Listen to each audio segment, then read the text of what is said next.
యేసుక్రీస్తు నామంలో మీ అందరికీ శుభములు కలుగును గాక.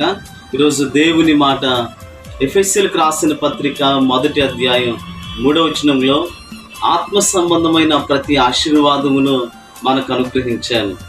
దేవుడు ప్రతి ఆత్మ సంబంధమైన ఆశీర్వాదాన్ని మనకిచ్చాడు.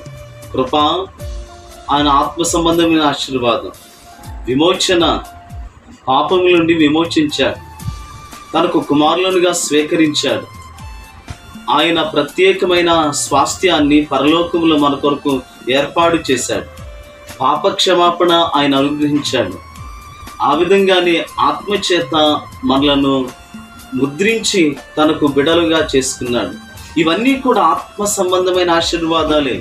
నిత్యమైన, స్థిరమైన, మనలను ప్రత్యేకంగా బలపరిచి తన నిత్యత్వంలోనికి నడిపించేటువంటి శాశ్వతమైన ఆశీర్వాదాలు.